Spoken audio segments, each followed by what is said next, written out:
Saatnya berpetualangan, datang ke Taman Pelangi. Bersama teman-teman semua, yuk kita saling membantu. Aku punya tas berlari dengan si Joko. Bergegaslah ayo berpetualang. Saatnya rainbow. Soal yang pertama, soal kasus. Di sebuah kota kecil terdapat masjid yang cukup besar dan strategis.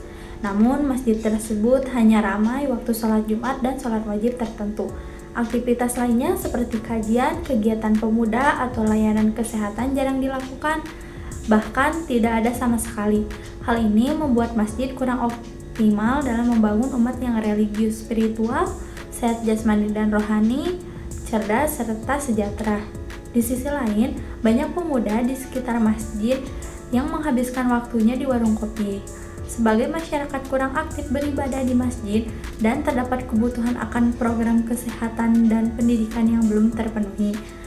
Soalnya yaitu sebagian dari pengurus masjid ada diminta membuat sebuah rancangan strategis untuk memaksimalkan peran masjid dalam membangun umat dengan kriteria berikut. Jawaban yang pertama, soalnya religius spiritual. Bagaimana masjid dapat meningkatkan spiritual masyarakat?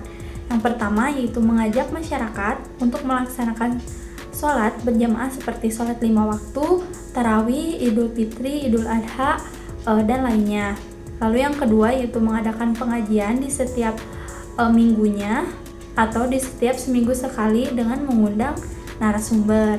Yang ketiga yaitu mengadakan pembinaan keilmuan sosial, ekonomi, agama, dan lainnya. Yang keempat yaitu mengadakan kajian Al-Quran atau mengaji setiap hari di masjid untuk mendalami isi Al-Quran dan hadisnya. Hal yang kedua yaitu sehat rohani dan jasmani. Program apa yang dilakukan untuk mendukung kesehatan jasmani dan rohani masyarakat? Jawabannya yang pertama, 1. Mengadakan pengajian kitab suci, gunanya untuk meningkatkan pemahaman dan keimanan. Yang kedua, mengadakan kajian olahraga seperti berlari, bermain badminton, bermain voli, bermain sepak bola. Yang ketiga yaitu mengadakan bimbingan konseling untuk membantu masyarakat dalam mengatasi masalah pribadinya. Yang keempat yaitu pemeriksaan gratis seperti cek gula darah, cek kolesterol, dan lainnya. Soal nomor 3 yaitu seperti emosional, intelektual, dan spiritual. Apa jenis pendidikan atau pelatihan yang dapat diselenggarakan?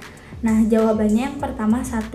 Mengadakan pengajian Al-Quran, tafsir hadis, fikih, dan akidah akhlak. Yang kedua, mengadakan pendidikan moral etika untuk membantu karakter Islam yang jujur, baik, disiplin, dan bertanggung jawab. Yang ketiga yaitu mengadakan pelatihan untuk imam atau khotib dan pelatih guru ngaji. Nah, soal yang keempat yaitu kesejahteraan. Bagaimana masjid dapat membantu jamaah untuk meningkatkan kesejahteraan ekonomi masyarakat?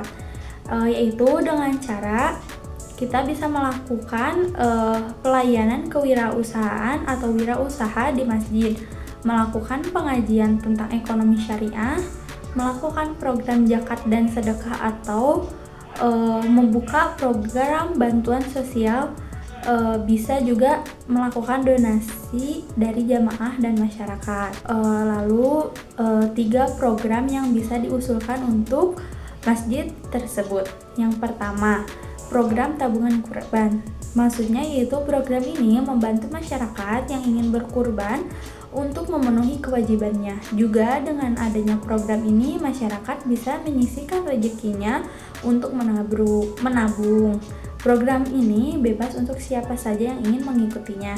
Yang kedua yaitu program pendidikan dan kesantunan. Program ini menyediakan pendidikan untuk yatim piatu atau yatim, dan juga program pembagian sembako untuk warga yang kurang mampu. Yang ketiga yaitu program kebersihan dan pemeliharaan masjid. Program ini diadakan secara rutin untuk menjaga kebersihan masjid, termasuk penyediaan alat kebersihan dan kegiatan gotong royong oleh jamaah. Soal kasus nomor 2. Seorang pendidik bernama Ustadz Hanan mengajar di sebuah sekolah Islam terpadu. Ustadz Hanan dikenal sebagai guru yang cerdas dan memiliki ilmu agama yang mendalam. Namun beberapa murid merasa kurang nyaman karena gaya belajarnya cenderung keras dan kurang memperhatikan pendekatan emosional. Akibatnya, sebagian siswa merasa takut bertanya atau berdiskusi secara terbuka di kelasnya. Di sisi lain, para orang tua menginginkan agar pendidikan Islam di sekolah tersebut tidak hanya mengajarkan ilmu agama, tetapi juga membentuk akhlak yang mulia, kemampuan berpikir kritis, dan sikap toleran terhadap perbedaan. Sebagai seorang kepala sekolah, Anda diminta untuk memberikan solusi kepada Ustadz Hanan agar ia dapat menjadi pendidik yang lebih ideal sesuai dengan perspektif Islam, yaitu sebagai mu'alim, pengajar, murabi, pendidik akhlak, mudzakir, pemberi nasihat, dan mursyid, pembimbing. Soalnya yaitu jelaskan prinsip-prinsip utama seorang pendidik Islam yang dapat membantu Ustadz Hanan memperbaiki pendekatannya. Nah, jawabannya yaitu yang pertama, Ustadz Hanan harus mengenal dan memahami muridnya seperti latar belakang muridnya, minat dan kebutuhannya dalam belajar. Lalu yang kedua yaitu sabar dan empati, seperti memberikan perhatian dan kesabaran ketika muridnya sedang mengalami permasalahan. Lalu nomor 3 yaitu tabiyah, seperti fokus pada pembentukan karakter dan akhlak muridnya. Yang keempat yaitu berkomunikasi yang efektif, seperti berbicara yang jelas, sopan, dan santun. Yang kelima, memberikan umpan balik kepada muridnya. Yang keenam, menggunakan bahasa yang mudah dipahami oleh muridnya.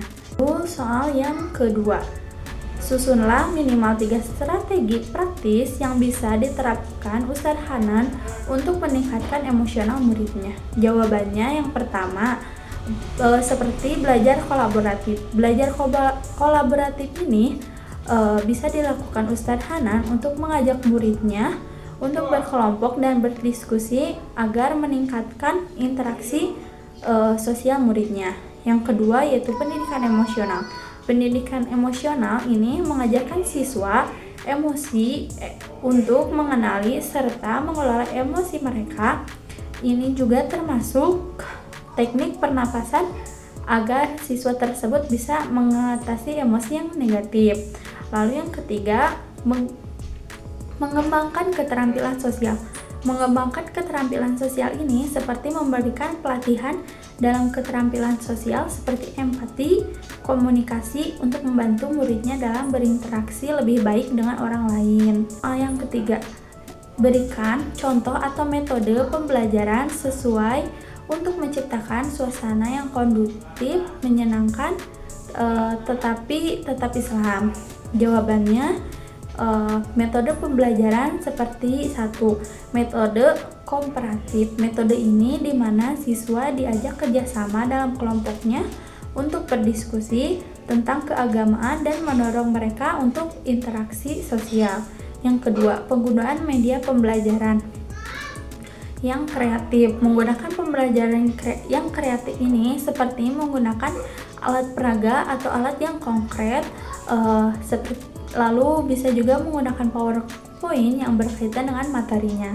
Yang ketiga yaitu aktivitas interaktif. Aktivitas interaktif ini seperti mengadakan kuis atau permainan yang berhubungan dengan nilai-nilai Islam, gunanya untuk meningkatkan keterlibatan siswa dalam pembelajaran lebih menarik. Lalu di sini ada rahmatan lil alamin.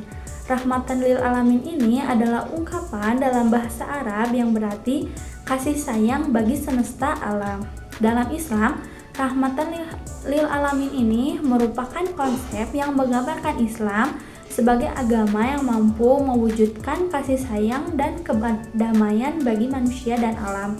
Islam mengajarkan bahwa semua makhluknya sama di mata Allah. Terlepas dari latar belakang mereka, Islam tidak membenarkan diskriminasi antara dasar agama, suku, ras, dan bangsa. Lalu ada ekonomi syariah.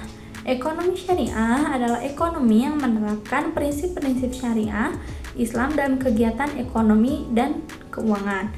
Ekonomi syariah bertujuan untuk menciptakan sistem ekonomi yang berlandaskan prinsip keadilan, keseimbangan, dan kemaslahatan. Prinsip ekonomi syariah seperti dilarang riba atau bunga, membayar zakat kepada orang yang membutuhkan, melakukan transaksi yang produktif. Selain itu juga ekonomi syariah disebut atau dikenal sebagai ekonomi Islam. Lalu yang terakhir yaitu ada pernikahan dalam Islam. Pernikahan dalam Islam adalah ikatan suci antara laki-laki dan perempuan yang bertujuan untuk membentuk keluarga yang sakinah, mawaddah, dan warohmah. Pernikahan dalam Islam juga merupakan salah satu ibadah yang dianjurkan oleh Rasulullah dan diatur dalam Al-Quran. Pernikahan ini adalah ikatan suci atau perjanjian spiritual untuk mendapatkan ridha Allah. Pernikahan ini juga salah satu institusi penting dalam kehidupan Islam.